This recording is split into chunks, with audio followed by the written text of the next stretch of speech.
Le sous-projet dénommé Renforcement de la forêt riveraine des berges de la rivière Zio à Togble-Mignanoukopé voit le jour avec pour objectif principal de contribuer à la lutte contre l'érosion de la biodiversité le long de la rivière Zio dans la commune à Guenivé 4. Porté par l'ONG Jeunesse Pionnière Rurale JPR, il a été lancé vendredi 17 octobre 2025 en présence des autorités préfectorales, communales et traditionnelles de la localité. Ce sous-projet vient en réalité apporter une solution au constat de dégradation des écosystèmes des berges de cette rivière. Nous avons constaté que cette source qui représente une source d'eau vitale pour les communautés riveraines est aujourd'hui touchée par la dégradation de ces berges-là, due aux activités agricoles anarchiques menées le long du cours d'eau et également à l'érosion et aussi aux effets du changement climatique. Donc, fort de ce constat, nous avons initié ce projet pour renforcer non seulement la forêt riveraine le long de la berge à Mignanoukopé, mais également de restaurer les berges dans cette localité. Cette initiative s'inscrit dans les faits dans la phase 2 du projet de renforcement de la résilience au changement climatique des communautés côtières du Togo R4C Togo, porté par le ministère en charge de l'environnement et des ressources forestières et mise en œuvre par l'ODEF grâce au financement du FEM à travers la FAO.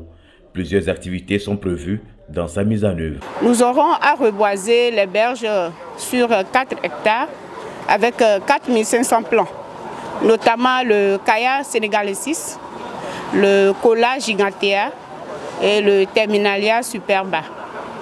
Nous aurons également à appuyer les coopératives locales dans leur activité génératrice de revenus, AGR, en les formant.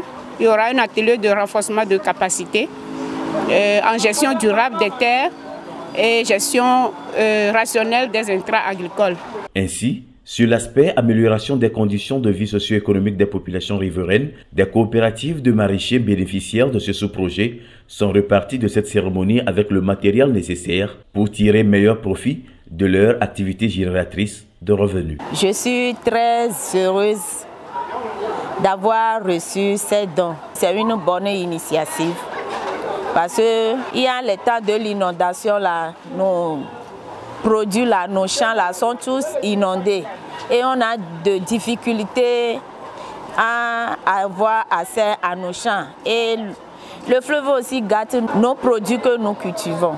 Donc moi c'est une grande joie pour moi et j'encourage mes frères et sœurs à bien entretenir les plants que nous allons mettre sur terre. Je les demande de transmettre nos sincères remerciements à ceux qui nous appuient techniquement et financièrement. Restaurer l'écosystème des berges de cette rivière doit être le travail de tous, a lancé le représentant de la préfecture d'Aguenivé à la population locale. La protection de notre environnement n'est pas uniquement la responsabilité des institutions gouvernementales, mais celle de chaque citoyen.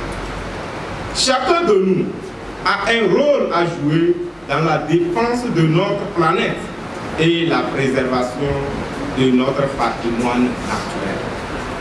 Je vous encourage donc à nous impliquer activement dans de tels projets, à participer aux campagnes de reboisement et à la promotion des pratiques durables.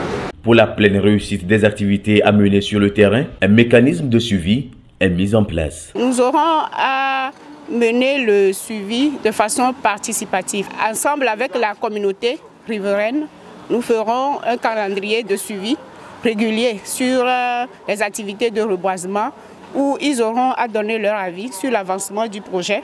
Également, les partenaires techniques seront impliqués, notamment l'UGP R4C Togo. Je veux adresser mes sincères remerciements aux différents partenaires techniques comme financiers, notamment le FEM, la FAO, l'ODEF qui représente l'unité de gestion du projet. La cible sera également sensibilisée sur la gestion durable des ressources naturelles. Ce sous-projet a une durée de vie d'1 an.